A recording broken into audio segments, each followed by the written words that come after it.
کۆماری ئیسلامی ئێران لە بەردەم سازش یان شەڕدا. ئەمڕۆ پێنجشەممە خۆلی سێەمی دانوستانەکانی نێوان ئێران و ئەمریکا لە ژنێڤ بەڕێوە دەچێت. دانوستانێکە جارێکی دیکە هەردوو لایەنی لە بەرامبەر یەکتردا داناوە، بەڵام ئەم جارە کەشەکە جیاوازە. ئەم خولە دەکرێت بە هەستیارترین و ڕەنگە چارەنووساسترین ساتەوەختێکدا بنرێتکە دیپلۆماسی هەردوو وڵات لە ساڵانی ڕابردوودا بە خۆیانەوە بینی بێتیان. لە پشت مێزەکانی دانوستان لە ژنێڤ سێبەری قورسی شەڕ زاڵە و هەر وشەیەک لەو ژوورانەدا ئاڵوگۆڕ بکرێت وەک بابەتێکی چارەنووساز دەردەکەوێت. ئەوەی ئەم دانوستانانە لە خولەکانی پێشوو جیا دەکاتەوە ئەو کەشە سەربازی ئاشکرایەکە بەسەر ناوچەکەدا زاڵ بووە. بە وتەی چاودێران ئاڕایشی جەنگی ئەمریکا لە ڕۆژهەڵاتی نێوەڕاستدا خەریکەتەوە دەبێت. کەشتیە دەریاییەکان، هێزە ئاسمانیەکان و پشتیوانیە لۆجستیکەکان لە شوێنگەلێکدا جێگیر کراون کە پەیامی خۆیان زۆر بەڕوونی دەگەێنن. لە کەشێکی ئاوادا ئەمڕۆ پێنجشەممە تەنها کۆبوونەوەیەکی دیپلۆماسی نییە، بەڵکو وە دیارە دووە پەنجەرەی کراوەی دیپلۆماسیە و سنوورێکی باریک لە نێوان ڕێکەوتن و دەستپێکی پێکدادانێکی سەربازیدا ماوەتەوە. ترامپ لە دوایین وتاری ساڵانەی خۆیدا لە کۆنگرێس هیچ پەیامێکی ڕوونی بەڕایگشتی نەدا. ئەو هەردوو بژاردەی شەڕ و دیپلۆماسی بە کراوەیی هێشتەوە. ئاراستێکی کە بۆ سیاسەتەکانی ئەمریکا ئاشنایە، بەڵام بۆ ئەو کەسانەی لێکەوتەکانی شەڕ و ڕێکەوتن بەرەوکیان دەگرێت چاوەڕوانیەکی ترسناک و گوشارێکی دەرونی چەند بەرابەر دروست دەکات. تا ئەو شوێنەی پەیوەندی بە دیپلۆماسی ئەمریکاوە هەیە، ئەم ناڕوونیەی کە بە ئەنقەز دروست دەکرێت خۆی جۆرێکە لە ئامرازی فشار بۆ سەرلایەنی بەرامبەر. لە نێوان هەموو ئەو پرسیارانەی کە ئەم ڕۆژانە دەوروژێندرێن، پرسیاری بنەڕەتی هەیە کە وەڵامەکەی لە هەمویان گرنگترە. ئەویش ئەوەیە: بۆچی کۆماری ئیسلامی دەچێتە ناو شەڕێکەوە کە لە ئێستاوە دیارە تیادا دۆڕاو دەبێت؟ نابێت ئەم پرسیارە بە سادە وەربگیردرێت. وەڵامەکەی لە لۆژیکی مانەوەی سیستەمێکی سیاسیدا خۆی دەبینێتەوە کە دەیان ساڵە با پێناسەکردنی دوژمنی دەرەکی یەکگرتووی ناوخۆیی خۆی پاراستووە. لەم دیدگایەوە شەڕ بۆ دەسەڵاتدارانی کۆماری ئیسلامی دەتوانێت وەهمێک بێت بۆ ڕزگار بوون، بۆ بێدەنگکردنی دەنگە ناڕزایەتی ناوخۆیەکان و دروستکردنی کەشێک کە تیادا پرسیارکردن لە ئەدای ناوخۆیی جێگەی خۆی بدات بە نیگەرانی لە ئەمنیەت. بەڵام ئەم وەهمە لە بەرامبەر ڕاستیە سەربازی و استراتیژیەکاندا خۆ ناگرێت. لەلایەکی دیکەوە ئەم ئەگەرەش هەیە کە لایەنی ئەمریکایی بە دوای شەڕێکی سنوورداردا بێت، شەڕێکە ئامانجەکەی بریتی بێت لە بەدەستهێنانی ئیمتیازی دیپلۆماسی لە ڕێگەی فشاری سەربازیەوە. بەڵام ئەم لێکدانەوەیە ئەگەر لە سەرەتاشدا ڕاست بێت، ڕوبەڕووی ڕاستیەکی سادە دەبێتەوە. بڕیاردان بۆ دەستپێکی شەڕ زۆر سادەتر لە بڕیاردان بۆ کۆتایی پێهێنانیەتی. شەڕە سنووردارەکان لە مێژووی هاوچەرخدا زۆر جار لە کۆنترۆڵ دەرچوون. ئەگەرێکی دیکەش لەسەر مێزا کە بریتیە لەوەی ئەمریکا هەر لە سەرەتاوە بە هێرشی قورس و بەرفراوان دەست پێ بکات، بەو تێگەیشتێکە بە لێدانی یەکەم زەبری قورس توانایی وەڵامدانەوەی ئێران کەم کاتەوە و لێکۆتەکان کۆنترۆڵ بکات.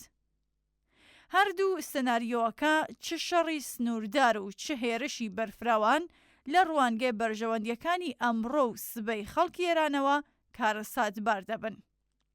بەڵام لەناو هەموو ئەم لێکدانەوە استراتیژیانەدا ئەوەی کەمتر دەبیندرێت بارودۆخی هەر ئێستای خەڵکی ئێرانە، خەڵکێکە لە ئاگری گرانی و هەژاریەکی سەختدا دەسووتێن.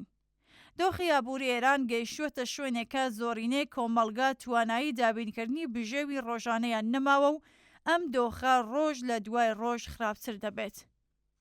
لە پاڵ ئەم ئازارە ئابووریەدا دەبێت برینێکی نوێژ زیاد بکەین.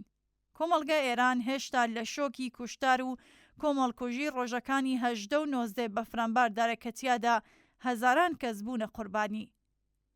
ئەم تاوانە پەیوەندی زۆرینەی خەڵکی لەگەڵ حکوومەت لە سنووری ڕق و بێزاری تێپەڕ کردووە. ئێستا سەرڕای ئەم دوو بارگرانیە تاقەت فڕوکێنە قورسایی چاوەڕوانیەکی ناڕوونی شەڕیش پێوە زیاد بووە. چاوەڕوانیە کە نە کۆتاییەکەی دیارە و نە قوڵایی لێکەوتەکانی.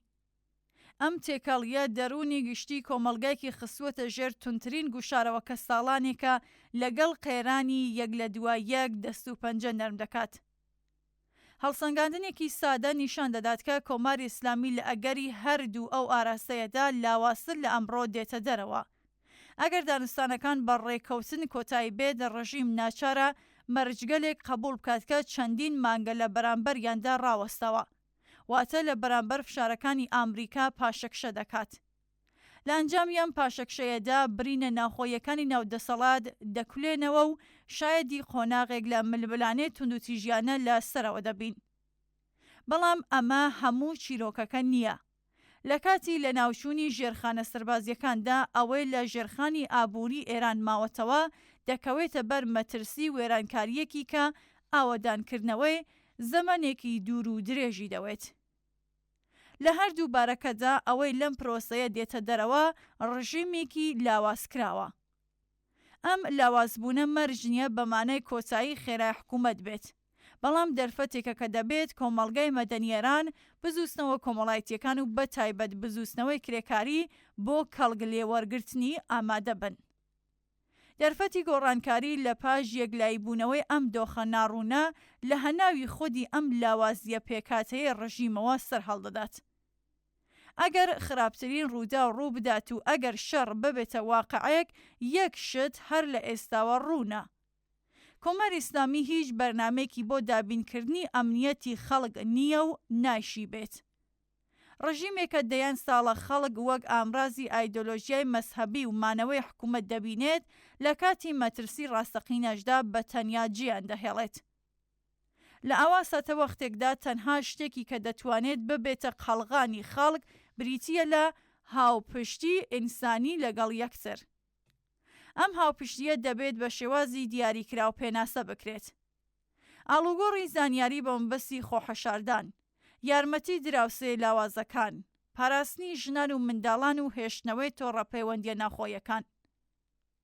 لەناو جەرگەی بردومان و تەقینەوەکاندا نابێت دەستی یەکتر بەردەین.